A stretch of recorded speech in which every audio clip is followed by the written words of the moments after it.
Hey everyone, it's Caitlin and welcome to another video. In this video, we are going to be making some yummy vegan comfort food and I'm going to show you how to make your own chickpea pot pie. So this is my vegan take on the classic chicken pot pie.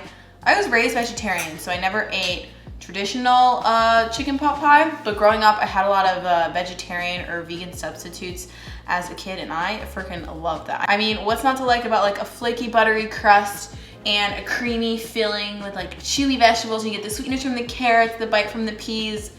It's really delicious and I'm happy to say that I think I nailed this recipe. I was doing happy dances in my kitchen when I first taste tested this. It's really easy and not only does it taste really delicious, it's actually pretty healthy for you too. We're going to use my standard 3-ingredient pie crust and the filling itself and the whole pie is actually vegan, gluten-free, and grain-free. So I'm just gonna stop talking about it and let's get into showing you how I actually made it. First up, we're going to be making the creamy sauce for our pot pie, and you're going to need some unsweetened plant-based milk. I used cashew milk here, but almond milk or soy milk will work as well. And then we're going to be thickening and flavoring our sauce with some nutritional yeast and some chickpea flour. We're also going to add in a little bit of salt, and then we're going to whisk everything together with high heat and wait until it comes to a simmer. And I decided to use chickpea flour for this recipe just to keep it grain-free, but you could also use brown rice flour or all-purpose flour if that's what you want to do and you're not grain-free.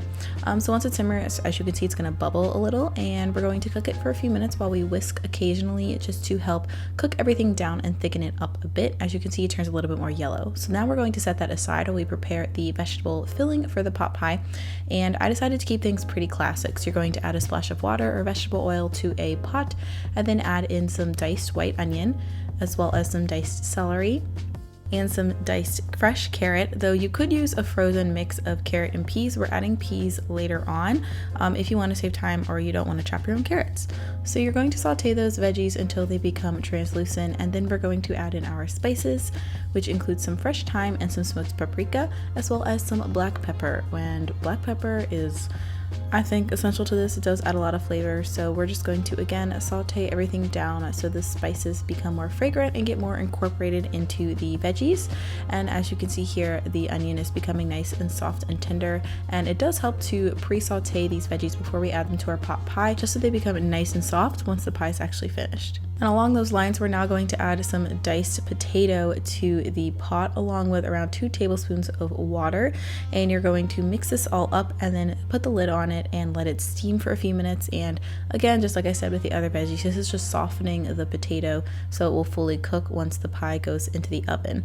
So as you can see, it's a little softened, and then you're going to mix everything together, and then we're just going to add in our frozen peas as well as our chickpeas and then just stir everything together. The peas or the chickpeas don't really need to cook. We're just sort of adding them to the veggies to mix them up, get them coated in the spices and the flavors.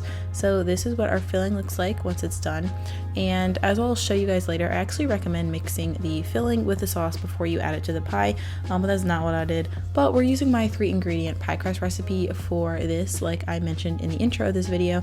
I've shown you guys how to make this in several other videos, so if you don't know how, you could watch those videos, but the recipe blog post will also be linked in the description below. It's really easy to make, so you're going to pre-bake the bottom pie crust for this recipe, but you're also going to need another batch of the pie dough for the top, and that you're going to keep raw because obviously you can't bake it before you fill your pie.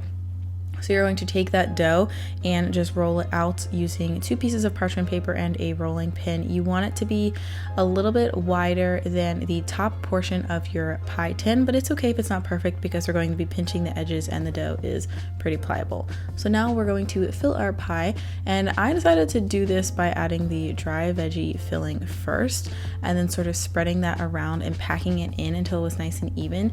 I'm using a 9-inch pie pan here, and you will need to pack this in, but it does make the perfect amount for a fully loaded chickpea pot pie. And then you're going to pour in that sauce, and as you can see, the sauce is considerably thickened just while it was sitting while the veggies were cooking.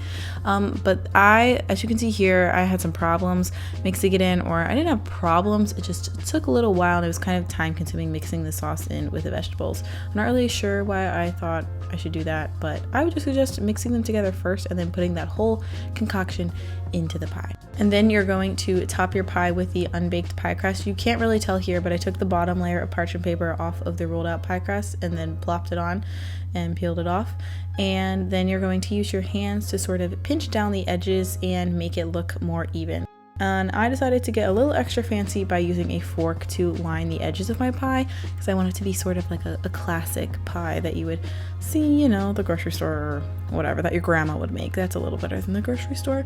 And this works perfectly fine with the pie crust. I do want to say the fork may start to stick to it after a while, but if that problem does happen to you, just rinse it off with a little bit of cold water and dry it, and you should have no problem going all the way around the crust. Like so. So now we do need to add a little bit of ventilation to the pie. So if you just want to poke the fork in it a few times, that's totally fine. I just decided to make an X on the top of my pie and then poke 4 more little holes in it to make a fun little star type thing pattern. But now we're going to pop this pie into the oven, and this is what it looks like once it comes out. The crust edges get nice and golden and crispy, as well as the top, and you do want to let the pie sit for about 5 to 10 minutes or so. It'll still be warm, but this just allows the inside mixture to thicken. But after that's done, you can cut yourself a nice thick piece of it and serve and enjoy. This pie is so delicious and hearty and filling, and it just, I'm like drooling recording the voiceover just looking at it, and I wish I had it in front of me right now. All right, so we're gonna have a taste test now. The thing I love about this crust is even though there's no oil in it, it still gets nice and flaky and buttery, and I don't think it tastes like too much like almonds. Oh my God.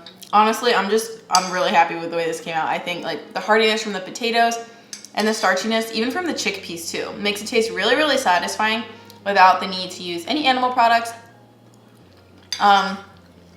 And if you really wanted to, you don't have to use chickpeas for this recipe. You could use another white bean, or even if you wanted to buy like vegan chicken or soy curls, you could totally use that instead if you want to make it a little bit more realistic. But personally, I enjoy the chickpeas, and I think that they add enough to the pie. So let me know in the comments below if you ate pot pie as a kid growing up, and if you're gonna check out this recipe. Ooh, also let me know if you had a corn to your pot pie, because I saw a few recipes online that had it in there, but personally I've never seen that, so I wonder if it's like a regional thing.